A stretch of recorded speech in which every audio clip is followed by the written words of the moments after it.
저는 개인적으로 탈모 영양제들을 복용하는 거 추천하는 편입니다. 실제로 저도 챙겨 먹고 있고요. 그래서 오늘 영상에서는 탈모가 있는 사람이 이 영양제들 중에서도 어떤 걸 특히 챙기는 게 좋은지, 또 실제로 효과는 어느 정도인지, 마지막으로 제가 추천드리는 조합이나 함량, 그리고 제품들에 대해서 자세히 알려드릴 거니까 뒷부분까지 보시면 도움이 되실 거예요.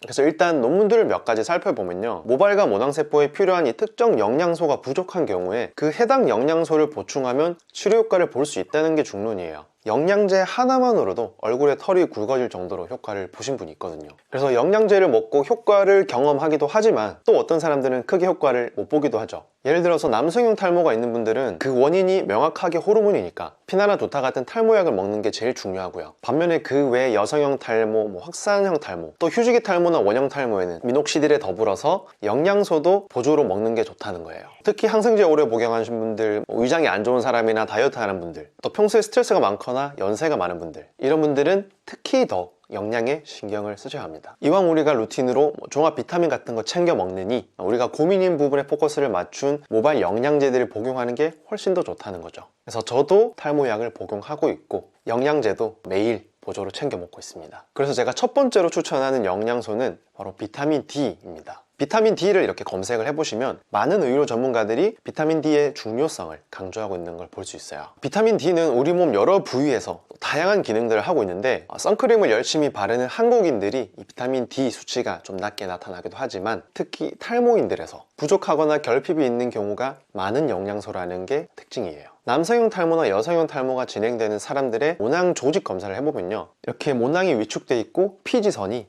커져 있어요. 그리고 모낭 주변으로 이렇게 미세한 염증 반응이 관찰되는 것도 특징이에요. 그래서 이런 두피염이나 모낭 주변 염증이 모발을 더 가늘게 만들기 때문에 탈모인들은 면역이나 염증 반응에도 신경을 써줘야 되는 거거든요. 그래서 이때 비타민 D가 피부, 두피를 비롯한 신체 곳곳에서 항염작용을 돕기도 하고 면역기능 조절에도 깊이 관여하기 때문에 중요한 영양소예요. 또 여기에 각질세포의 분화와 증식, 모발의 주기에도 깊이 관여하는 영양소라서 비타민 D는 꼭 추천드리는 영양소예요. 그래서 피부염이나 두피염 뿐만 아니라 탈모가 있는 분들이라면 제일 신경 써야 하는 게 바로 비타민 D인데, 탈모가 없는 사람보다 탈모가 있는 사람에서 비타민 D 수치가 확연히 낮게 나타났습니다. 표본 크기도 커서 그만큼 신뢰도도 어느 정도 있는 편이라고 보는데, 그래서 이 논문을 통해서 비타민 D가 탈모랑 어느 정도 연관이 있을 수 있겠구나 생각해 볼 수 있는 거죠. 여기 2021년에 나온 여러 논문들을 보더라도 비타민 D 보충이 긍정적인 영향을 보이고 있고요. 미녹시딜 단독 치료보다 비타민 D 보충을 같이 해주는 게 더 결과가 좋았다고 이야기하고 있습니다. 그래서 비타민 D가 탈모 치료에 어떤 효과가 있는지 여러 다른 연구들도 있긴 하지만 언급드린 논문들이 가장 신뢰도가 높았어요. 그래서 모발 영양제를 고민하는 분들은 반드시 비타민 D는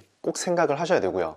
동네 내과나 가정의학과 아니면 보건소에 가도 비타민 D 수치 검사를 해주니까 한번 받아보시고요. 비타민 D 결핍이 있거나 부족한 편이라면 하루에 5000IU 6개월 정도 보충해 주시고, 6개월 뒤에 또 검사하셔서 정상으로 나오면 그때는 이제 1000IU로 유지요법으로 복용하시면 됩니다. 처음부터 정상으로 나오는 사람들은 하루에 1000IU만 복용해도 충분하니까, 또 고용량을 장기 복용하면 위험하니까 결핍이 있는 게 아니라면 굳이 고용량으로 복용하실 필요는 없어요. 그래서 건강하게 하루에 딱 1000IU만 챙기자. 특히 비만한 분들이나 흡수에 장애가 있는 분들, 비타민 D 저항성이 있는 분들은 5000IU를 먹어도 교정이 안 될 수도 있어요. 이런 분들은 더 고용량이 필요할 수도 있고 주사 치료가 필요할 수도 있으니까 주치의랑 한번 상담해 보시고 추가적인 계획을 짜 보시는 거 추천드려요.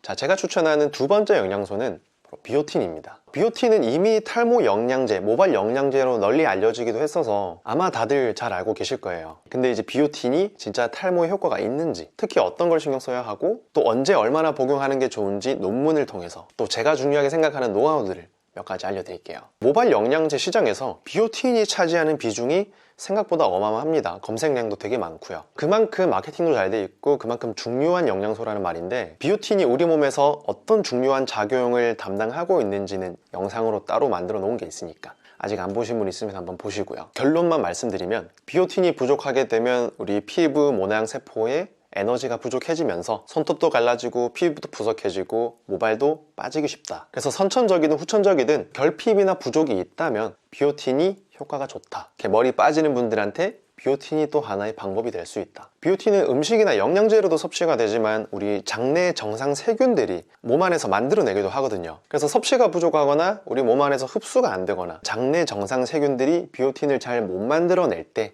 우리는 비오틴이 부족해질 수 있어요. 그래서 다이어트를 하거나 위장 질환이 있거나 위장 수술을 했거나 아니면 항생제를 오래 복용한 분들도 장내 정상 세균들이 줄어드니까 비오틴 부족이 생길 수 있겠죠. 그리고 마지막으로 여드름 때문에 또는 모낭염이나 두피염 때문에 이 로아큐탄이라는 약을 복용하시는 분들이 있는데, 이 로아큐탄을 어느 정도 복용하면요, 비오틴 생성을 돕는 이 효소의 활성이 떨어지면서 또 비오틴 부족이 생길 수 있어요. 그래서 이런 요소들을 잘 파악하고 미리 대처하는 게 또 중요하겠죠. 제일 좋은 방법은 먼저 내 비오틴 수치가 정상인지 알아보고 검사를 하는 방법이 제일 좋은 방법이긴 한데, 비오틴 수치 검사가요, 가격도 비싸고 현실적으로 거의 불가능해서, 그래서 방금 말한 이런 요소가 있는 사람들이라면 반드시 비오틴 보충을 하시는 게 좋고요. 그 외에 일반적인 경우는 보조로 챙겨 드시면 도움이 되실 거예요. 그래서 이런 결핍 요소가 있는 분들은 하루에 5,000 마이크로그램 이상은 복용하시는 거 추천드리고요. 결핍 걱정이 전혀 없는 분들, 일반적인 분들은 1,000 마이크로그램 이상 복용하시는 거 추천드려요.